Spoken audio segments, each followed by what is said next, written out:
Hey everyone, Logan Hertz here with Hazeltine LLC. We are super excited to have back with us in the studio after way too long of an absence. Chris Kirkpatrick of Life 180. Chris, how you doing?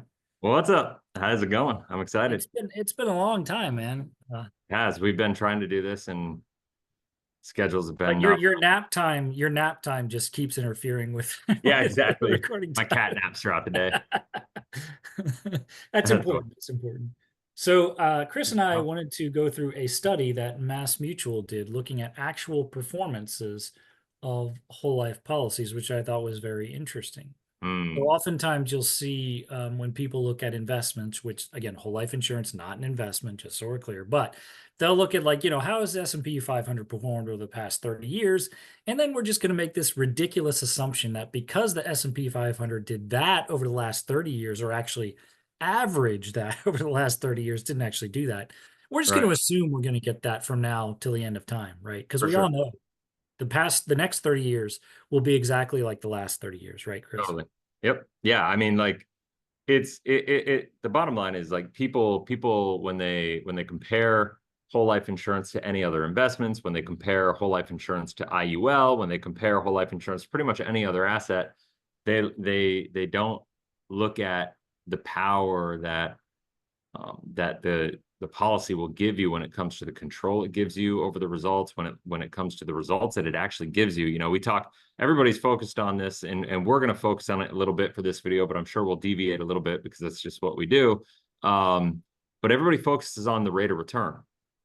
And the thing for me is like rate of return doesn't necessarily mean you're going to get the results that you want or the results that you're after. And so Exactly. it's what we talk about is like, I'm always looking at what's the rate of result, what is the ultimate result that you're after. Rate of return, you're thinking about things just in a kind of a backwards way, in the sense that you're thinking like, all right, I need to invest in this money and it's going to create this return. And then maybe, hopefully I'll have enough money at the end, versus, all right, I'm going to start with the end in mind.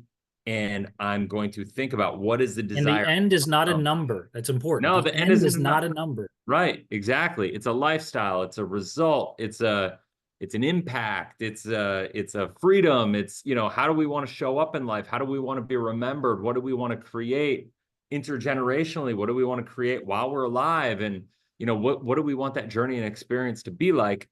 And the biggest challenge, I think, when you're chasing rate of return is you're chasing this like delayed gratification to the point where you don't experience and live life fully along the way, because it's all this scarcity mindset of save, invest, hold, give up control of my money, trust in other people because I'm too stupid to understand what to do for myself. And then maybe eventually other people will do a good enough job with me investing, and I'll have enough money there to maybe be able to retire. And then when I go to retire, I'm going to lose all purpose in my life, because you're not all, but like a lot. Let's be real. That's why people die so fast when they retire, because they're like, now what do I do? And unfortunately, we have this problem that when we go through life with these values and living this way, even if it's out of alignment with our values, we build habits that are self-destructive. And that's one of the reasons I say, outside of the results, outside of the returns, which we're going to get into, that whole life does and provides us, what I love about utilizing whole life insurance as a foundational asset in our life is it forces us to become who we need to be to live the life that we want to live. And like, you can't put a number on the value for that. You know what I mean? And Right. so it's just, that's why I call life 180. Life 180 is living intentionally for excellence. And when you begin with the end in mind, and we know what we're about, and we have what our core values are, we have what our vision for our life is, we have kind of a pseudo mission statement for our life, that we want to live, and what we want our life to be about, what we want our impact on this earth to be about, because we only get one life to live like this. I think it's, how are we going about accomplishing that? And if money is just a tool to live our greatest possible life, make our greatest impact, and do all these things, like, how are we utilizing that money as a tool? And is that money in alignment with our values and beliefs, with what we say we want to accomplish and how we say we want to show up in this world? And for most people, the answer is an unequivocal no. And it's what we like to show people. And I hopefully what we're going to go through in this video is going to illuminate that for some people, right? Because and I had never seen this study before, so I'm excited about this. And full transparency, Logan, I have not gone through it. You emailed it to me. I literally opened, I looked at the cover page, I saw what it was about. I don't know the numbers. I just know, like, I kind of know the numbers because I know the history and I know that, like, you know, this is what I do. But I've never seen this specific report. And so it's going to be really, really interesting when we talk about apples to apples, because what's unfair, and you alluded to this, and I don't know if I can do this or not, but like, I'd love to go to my Vibe board for a second and show it. But what's unfair, and I think it's important to do this just for a moment. And if you've watched any of my other videos, you've seen this, where I talk about the history of interest rates and what happens. And like, we have to look historically at the ebb and flow of interest rates, right? We have to think about, if everybody's freaking out about like, oh, whole life is not a good place to save money because it's only 5.2% dividend or 5.8% dividend or whatever it is right now. And then that's not a net number, that's a gross number. So then net right now, the policies are going to illustrate it like 4.5 internal rate of return, right? So when people are going, oh, like that's not very good. Well, that's because whole life insurance policies are restricted on the current assumptions of illustration to run with two assumptions. A, that they're going to pay a dividend, which all the companies would ever work with would pay a dividend every single year. They all have for 110, 120 plus years. And so that's the first element.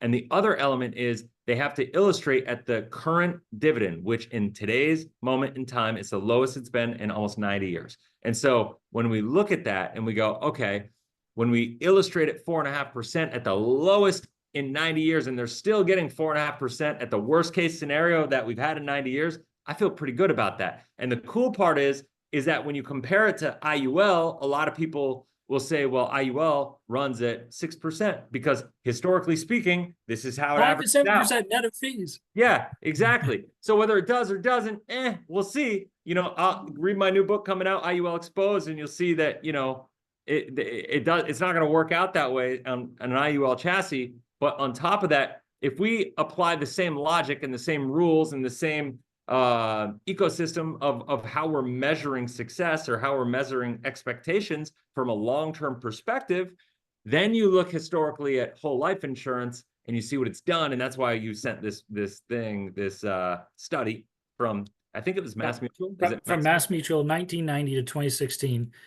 Before I jump into the study, I'm just going to very quickly show you, this is just an all-base policy that I ran with the IRR report. So just so you can see, you know, what is the typical IRR you might get on a whole life insurance policy. And Chris said about 4.5%. Right? Yep. Now, what's the IRR at like age 70 for somebody? Age 70, 4.62%. No, that's year 70. Oh, I'm sorry. Excuse me. Yeah, this is what I meant to show. Sorry, excuse me. 4.7. Yeah. See, so I'm saying 4.5% because I'm just trying to be. Yeah. So 4.76%. Keep in mind that's tax free. Yeah. Right. So that equates to, I don't know, 6%. Almost 6%. Yeah. If you're being taxed. And so this is the number that we're currently illustrating. Keep in mind, this is just an all-based policy. There's nothing special about this policy, okay? Right. But what people in the investment world will do is they're not going to say, let me project forward the current very low interest rate, very low dividend. Let me look at the past 30 years and see what the S&P 500 has averaged and then project that forward. If we did something similar to that with whole life, we'd actually come up with a significantly higher number on the internal rate of return. And that's where I'm going to go to this MassMutual study that looked at in actual whole life policies. And keep in mind, these policies are not designed the way that Chris or I might design a policy, right? These are designed, you know, not necessarily with trying to squeeze out the best possible IRR. And so this is full-based policies, there's nothing wrong with a full-based policy. The only challenge of the full-based policy is that you're not going to have the short-term liquidity, right? Like when we deal with a lot of business owners and real estate investors, one of the challenges with that segment of the population is they're always kind of feeling torn about like investing and saving for the future and investing and saving and protecting and growing and building their business right now or investing in real estate right now. And so it's a give and a take always. And the beautiful part when we design them the way we do is we get the long-term IRR, which is great. And you have the short-term liquidity. For somebody that needs and wants a full-based policy, if you don't have the short-term need for liquidity over the next 3, 5, 6, 7 years, well, they can be fantastic. I would even argue that a full-based policy is a lot better from a long-term perspective but it comes with trade-offs. And most of the time, the trade-offs for people in their current situation, the trade-offs aren't worth it, right? And so that's all I would say. I don't think it's better or worse. That's why I always say there's no right way to design a policy. It's like, is it Right, helping right, you meet your goals and right. objectives? So I just want to. Yep, agreed, agreed. But if we look at this over the past, this is from 1990 to 2016, so a 36-year IRR Yep. on this particular policy. And again, these are real life results, nothing hypothetical. And it's not an average return, because an average return is not a real return. They actually got a 6.13% return on their cash value over 36 years. Now, keep in mind that's tax-free without taking on any market risk. Okay. So even if we don't factor in things like the death benefit protection, the long-term care protection, the Yeah. policy loan feature, all Yeah. of the ways it makes everything else about your financial life more efficient. Mm-hmm. Okay. If you just account for taxes and fees and things like that, you'd probably have to get at least, I don't know, at least an 8% return in the market, probably Well, closer to 10% to achieve the same net result. Right, Chris? if you're talking about a 25% tax bracket, that's a 1.5% in, added on top of that ballpark. So yeah, you're looking at 7.75-ish% rate of return in the market, from a taxable perspective. And now when you look at the standard deviation of these things and you realize that they're guaranteed to go up every single year, you can't lose money. You have liquidity of the money the whole time. It's why we always say it gives you bond-like returns with muni-like tax treatment and money market-like liquidity. And when you tag those three things together and you look at the value and the power that brings to the table and how it helps you accomplish the goals and the results in your life, and we get beyond just what this 6.13% is on paper, it's what is that 6.13 doing for you along the journey?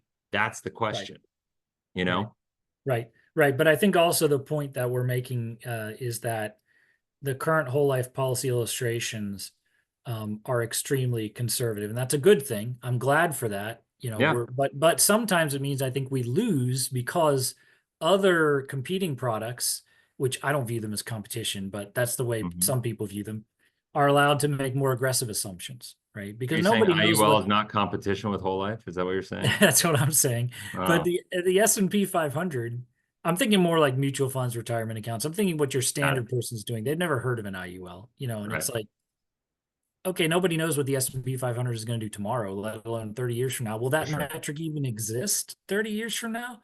It didn't exist forever. I Well, the mean, S&P has been around, but the thing is, the S&P is always changing investments in it, right? They're managing yep, yep, that, yep. right? So like the whole S&P is basically turned over. There's not even when the S&P back in 1930 existed, I don't think there's one company still in the S&P today that was in the S&P in 1930, right? Yeah, So see, it's like, people behave like the S&P 500 is eternal. I'm like, why are you basing like a cornerstone of your financial life on a metric that is not, that is temporary and that changes all the time, right? right.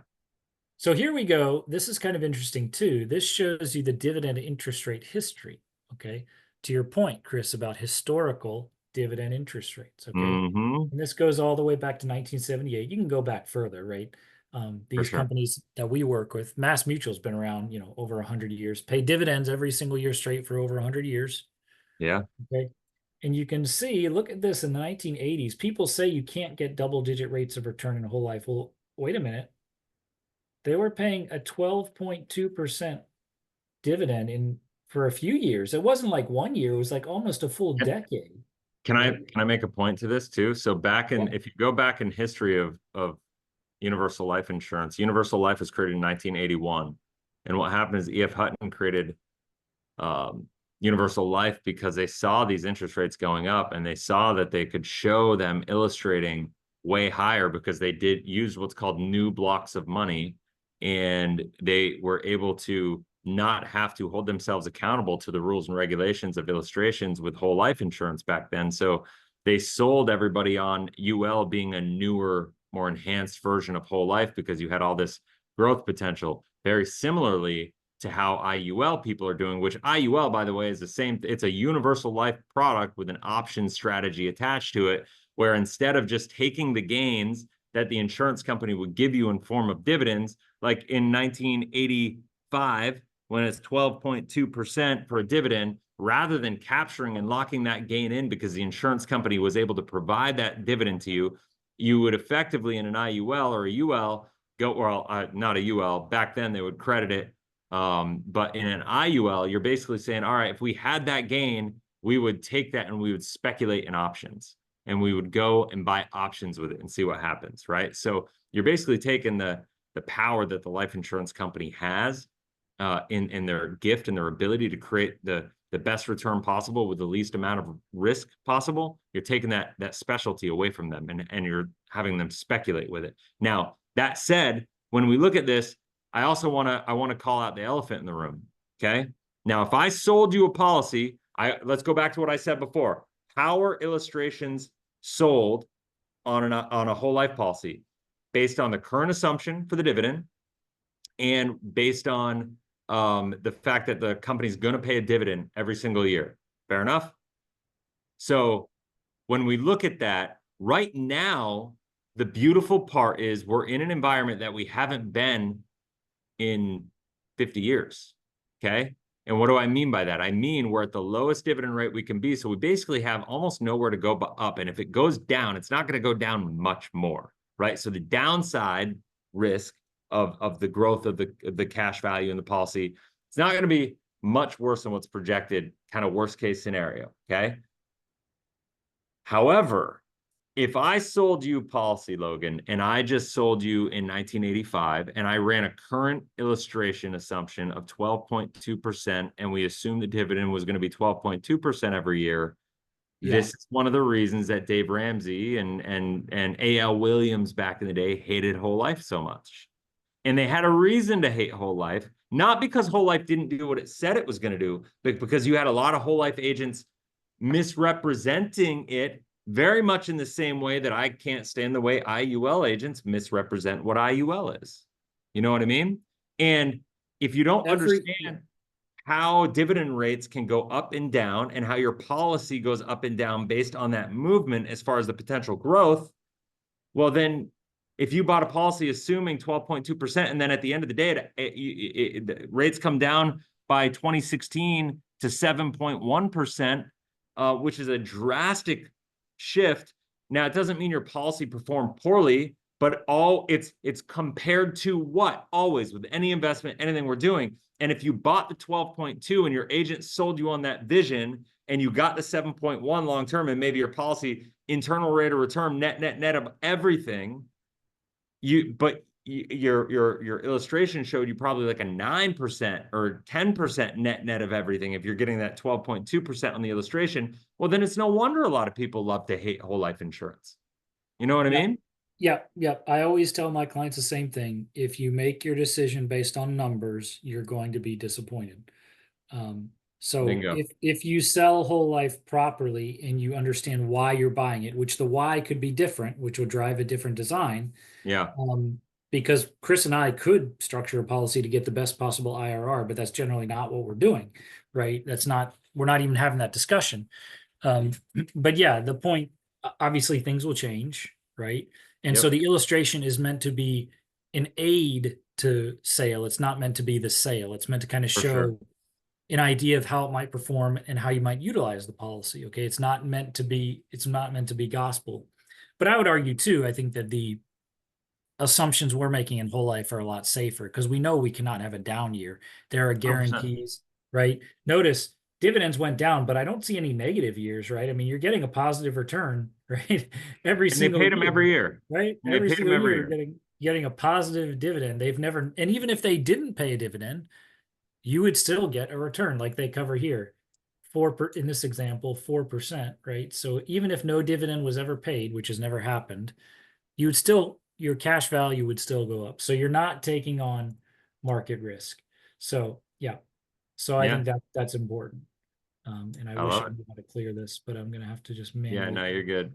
I look at it like I love being able to show this to people and having them kind of like see how it works. And I mean, like at the end of the day, whole life insurance is able to get you that, tax equivalent of almost an 8% rate of return from a 30-year perspective. And Yeah, I just want just to go stop and think about that for a second. I think most people, if you said, "Hey, we're gonna get you a real return of 8% eh, in the market from now until the day you die, without taking on any market risk and without any down years," bingo. most people, I think, would sign up for that. They'd say that, yeah, maybe I could, in theory, get a better rate of return, but if you're Mhm. telling me there's no risk, Mhm. I'll take that. And that's exactly Totally. what you got here. Totally. And I would say, like, I'm not saying that moving forward, that's what you're going to get. I'm not saying over the next 30 years that past performance is not indicative of future results, right? Like, we have that on every investment pro forma out there. We have it on every index performance pro forma. And I think it's important to have that on any whole life conversation, right? Like on any IUL conversation, on any investment conversation. We don't know what the future is going to look like. We don't know what the political outlook is going to be, the geopolitical impacts, inflation impacts, tax implications. We don't know what the market fluctuations are going to be. We don't know what the valuation of the U.S. dollar and our status as a world's reserve currency position over the next 30 years. We don't know what that's going to look like. And so these are all variables that we don't know how they're all going to play out. But when we think about why we're doing it, and what I tell people is, like, we all have to have safe money in some capacity in our portfolio, whether it's for emergency funds, whether it's for an opportunity fund, whether it's a foundational capital reserve asset for our businesses, having dry powder on the sidelines that you want to beat inflation long term for real estate investment, those sorts of things, right? We all need that money there. And so the question is, where are you keeping that safe capital? And I will argue that right now, if you compare whole life to like a high yield savings account or a CD or a bond, you're going to be like, well, because look at this. And the reality is, you got to have a bigger vision. You got to have a more long-term vision. And if you compare 6.13 over the past 30 whatever years in your whole life policy compared to a high yield savings account, how it's going to perform over a long period of time, well, then whole life insurance destroys it. If you look, Tom Wall did a study that showed every rolling 30-year period against bonds for whole life insurance. Whole life insurance companies have outperformed every rolling 30-year period for the past 80 years. Every time, 100% of the time it wins. And so it's a better bond with additional benefits, right? That's really all it is, because it's got a lower standard deviation. And for those of you who believe in the 40-60 or 60-40 portfolio, 60% equities, 40% bonds, to be able to weather, the downside, that's the power of having whole life insurance instead of a bond portfolio in that instance. Because if you experience 2021, 2022, when the bond market got destroyed along with the equities markets, a lot of people got really hurt, who were having to take their retirement income with that design. It was the first time that it had ever happened where bonds and equities lost on the same year. Yep. And I think this is just an interesting visual to show how the dividend in whole life tends to track interest rates, Totally. but it also tends to be a more even curve, and it tends to be higher, generally Sure. speaking. There are some exceptions. Well, But I would say it's higher because of the period that you're looking at. 1980 to 2015, we were in this reducing interest rate environment. So well, that's really yeah, it important. was lower here, right? You can see Yep, it was lower here. it was And the lower. reason is because interest rates were lower to begin with, and then they spiked. Just like if you were to look at interest rates right now compared to dividend rates right now are lower than interest rates, the net of everything. And so that's just a reality. And that's not a principle you can get around. That's an absolute. It's funny. I was talking with Hutch of Banking Truths about that. How like people will, I think they're just looking for an excuse not to do whole life, but they'll hard code something. Like people will say, "Oh, I can do better than that in a savings account," conveniently forgetting that it wasn't so long ago where you were getting zero in your savings account. Like this would be more like what you're getting, like 0.1%. in your savings account. Meanwhile, you're getting 4% net bro. in your whole life policy. It's destroying a savings account. But now they want to pretend like like you'll Well, always get more in a savings account than a whole life, right? Like they're just going to hard code that, bro, right? it's armchair quarterback. Like the market is good. It's just kind of like people watch the NFL too, and they watch Bryce Young get benched because he can't make the throws, and everybody, has got the advice for him on how he can be better, right? On how he should have made this throw or that throw or this read or that read and done it differently. It's like you don't know the game that well. Like you've never played on the field, and like people do that with money here. Like they just see what's in front of them. And it's like watching an analyst on NFL Tonight or whatever on ESPN go through an NFL game and you're like, oh yeah, there's that. Like he should have done that. Well, so I'm just going to put my money into a high yield savings account because right now that's what it is. You have to have vision for the long term. And if you don't just doing research on what the assets are right now is not going to help you solve long-term problems. You have to look at the history. You have to understand not just what they're doing, not what the rates are, not what the performance is, but why that performance is what it is. It's always compared to what, right? That's got to be the questions. It's the three most important words in personal finance: compared to what. And then you go from compared to what and you consider why is it getting that performance, and how is that going to project moving forward into the future? Right. One of the things that Denzel Rodriguez said, and he was talking about having a HELOC with velocity banking, but I think it applies to having whole life insurance as well, is Sure. that it ensures the growth of the rest of your assets. Meaning, Totally. if I have money invested and I have some emergency happen, Mm-hmm. and then I have to go and raid those investments, I now have a serious problem. I've interrupted the growth in those investments. Now I got to pay taxes on those gains, and there's a massive opportunity cost because now I miss out on what I could have earned while I'm using that money. If I have a whole life insurance policy protecting me, I can leave those assets alone while they keep earning for me. I can use my whole life policy, Yeah. right? And I've now insured the growth in that portfolio. As I'm sure you know, Chris, most investments plans don't get destroyed necessarily because the market crashes. That could do it. That could do it. But it usually has more to do with something that happens to you personally, For where you sure. have some negative health event, right? Mm-hmm. You have some unexpected negative thing happen where you need liquidity, and then you have no choice but to raid your investments, even when you know it's a bad idea. And when that's most likely to happen is probably when the market is crashing. So Yeah, you're raiding your investment accounts at the worst possible time, for right? sure. And so those phantom returns you're hoping won't materialize. But if you do have whole life insurance, now it ensures that you can keep that money in the market and keep it going. So to quote some guy I know in the business way smarter than me, he calls whole life the BASF of of finances. I'm happy to say I don't get the reference at all. I'm happy to say that. But basically saying it's hard. You can't look at whole life in a vacuum, because if you look at whole life by itself, you're Yep. missing what makes whole life so great. It's how it makes everything else about your financial picture that much more efficient and effective, Yep. right?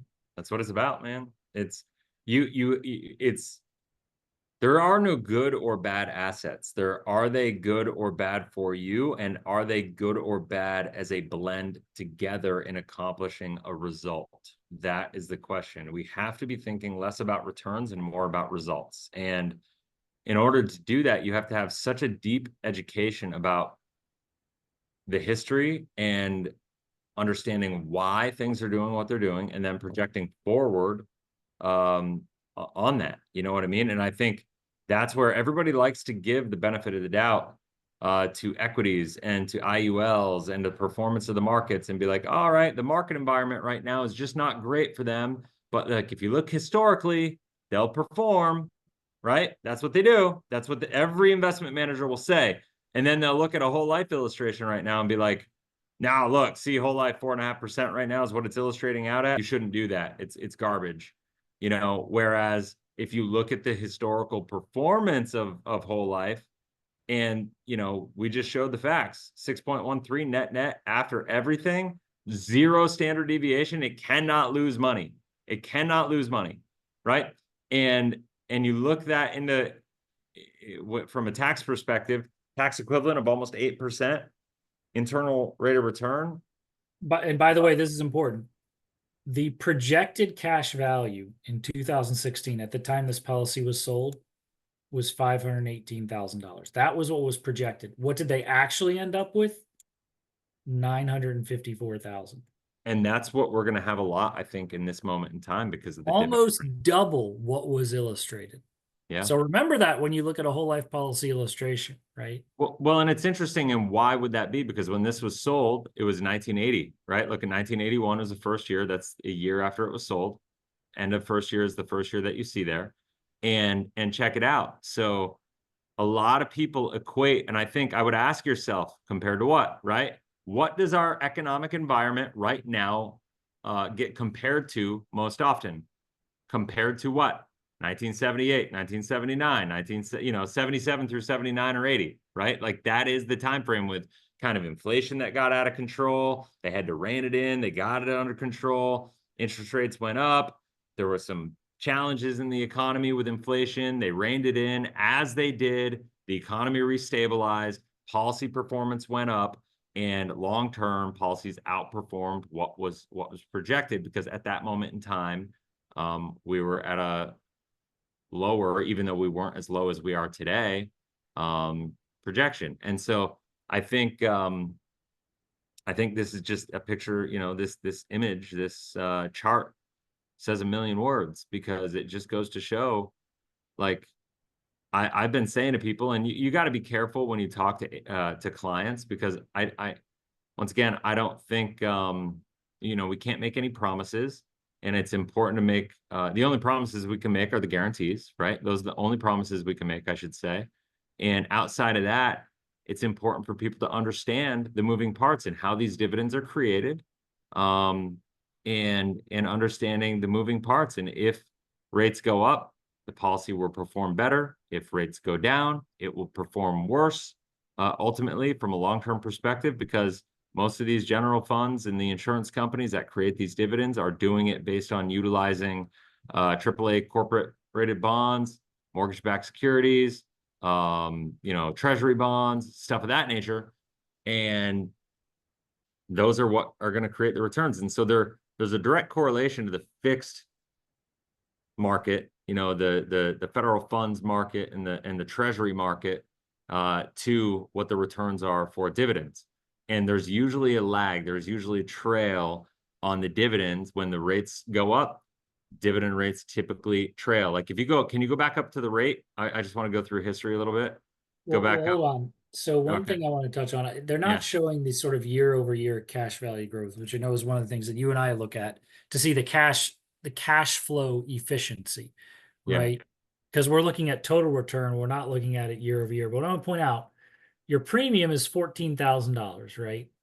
So if we fast forward to 1985, you've got a total cash value of $74,000, which, if my arithmetic is correct, that means you have more in the policy in cash value than what you have paid in premiums. Did I do that Yeah, you correctly? showed that, right? I mean, Yeah. and you showed from the year before you had 54, right? And then you paid 14,000, so that would get you to 68. And so the net of the growth would be 6%, or 6,000-ish, right? 6,000, all you have to do is basically go 6,000 divided by 54, and that'll get you basically what the internal rate of return was for that policy that year. And that's Right. So by this point in time, you're off to the races. Now, every yeah. dollar you pay in premium into the policy results in more than $1 of cash value growth. So at that point, I don't see why you would not want to contribute a premium to this policy. And let's not forget the death benefit, Chris, because when people say, show me the numbers, show me the numbers, my question is, well, which numbers? You can't boil it down to just what number, and which numbers you think are important says something. Like, one thing they're always going to ignore is that death benefit, right? They're always going to ignore that. Let's forget about that, like it doesn't exist, right? A $1.1 million tax-free legacy goes to your heirs if you were to die right after 36 years. And of course, that Yeah. only grows. So let's not forget that death benefit. That is important, Okay. right? Well, it's interesting. I'm looking at this now. When you look at the total, the internal rate of return assumptions, the illustrated assumption on the bottom was 4.12%. And that was the internal rate of return, actual cash value. And the actual performance, what it actually did after 36 years was 6.13. And, from that perspective, it's very similar to today. Like we're at the depending on the policy, 4.1 to 4.5. Some companies you can get it up to 4.75 on the illustration, even though I'm not a believer in, that illustration like setup right now. But like what we're looking at is we have to say compared to what? And when we look at the environment, and when we look at the environment around us and what leads to these results, we have to, we have to figure it out. We just have to make a decision to say, all right, what do we believe is going to happen? Is our money in alignment with our values and beliefs? And how am I using money as a tool to accomplish what I want to accomplish, to get the results in life that I want to get? So And this is showing total dividends, which is different from the dividend rate. yeah. Did you want to see this? Is this what you wanted to look Well, at? well, yeah. I mean, it just goes back to, it just goes to show is like when we look at how dividends were back in the 70s, 78 was 7.4%. And that's when things were tough, right? When inflation kind of got out of the bag. That was actually, inflation had been going pretty hot and heavy there for a couple of years. It started building. The 70s were actually a pretty inflationary decade on its own. And then when you go into the 80s, it obviously, the early 80s, it was kind of out of control. And then they reined it in. But what's important to understand is if you look at the federal funds rate and the dividend rates, when I say dividend rates lag the fixed market, you have to think long term, because let's face it, you're not putting your money in a savings account just for this year. You're doing this for a long-term reason. And so you could try to lock in your 5% rate right now. Just like back then, you could have put your money in a high yield savings account, for instance, probably earning 15%, right? For a year or two back in 1981, 1982, maybe 82, 83. Because the federal funds rate was so high, high yield savings accounts went high. And so people would be like, it's the same conversation, right? Back then they were saying, why would I put money in a whole life policy, when earning 8.27% dividend when I can get 15% in my high yield savings account? It's a fair question. But if you go through any high yield savings account from 1982 to 1996 or 2016, I guarantee you it didn't average 6.13% tax free, or 7.75% taxable, Right. at that through that period of time. But Plus because no you didn't have leverage a death long, benefit. right, and plus the death benefit, plus the living benefits, plus all the things that come with it. But the problem is people don't understand how these assets actually work and the problems that they're actually trying to solve in their life from a long-term perspective. So they make the decision with the sales pitch in the moment of what is, the best rate of return right now. But just because it's the best rate of return right now doesn't mean it's going to get you the best rate of result in the long term. And Right. when you look at this, from 1982, you would have avoided the 8.27%, but then rates in high yield savings accounts went down. And what happened is, as time went on, because insurance companies invested in bonds at those rates for 30 years at a time, right? And they locked those returns in. And because you're partnering with the life insurance company and their success and they're managing that risk for you, you now started actualizing that dividend through higher dividends. And from 1984 to 1991, dividends were in double digits. That's pretty freaking awesome. You know what I mean? And it was beating high yield savings accounts. But guess what? If you wanted to do that after the fact and you wanted to wait, you lost. That's the reality. Right. The most important element in a whole life policy is the passage of time. It is a long-term game and it gets better every single year, right? So we can go and show the cash flow efficiency again. Yes, But sir. but yeah, so a 6.13% tax-free, risk-free rate of return over the long run, I think that sounds pretty good to me. Then that's not even taking into account the leverage death benefit, the long-term care protection, the fact that you can use the money in your policy via the policy loan feature without interrupting the growth in the policy. No doubt.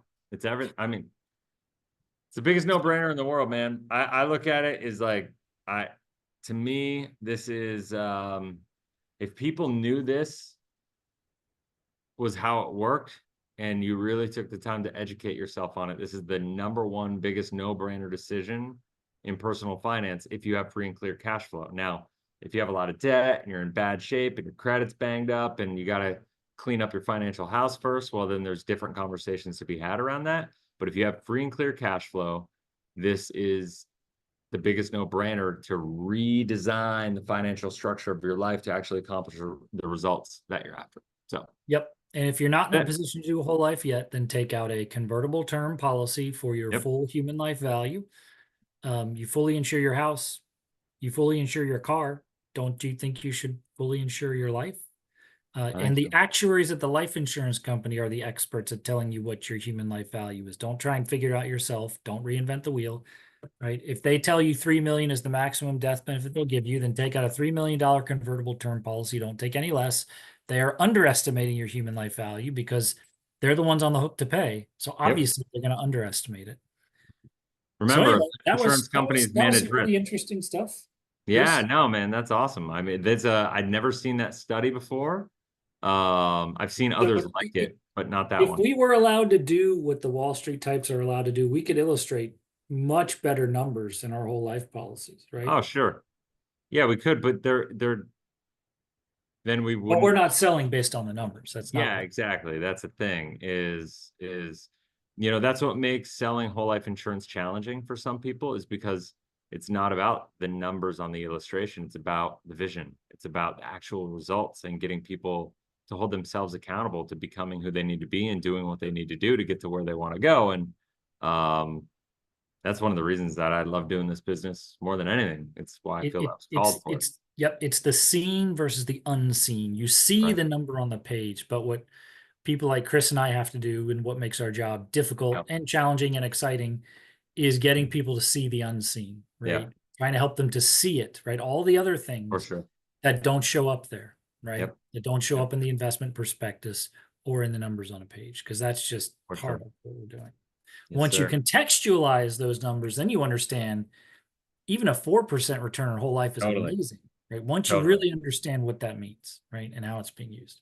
Yep. So, Well, thanks so much for your time, Chris. Anything you thank you, want to man. leave It was audience with fun. in closing? No, man, this is great. I mean, I think it's an awesome study. It gives a lot of transparency historically. I think it gives a lot of perspective.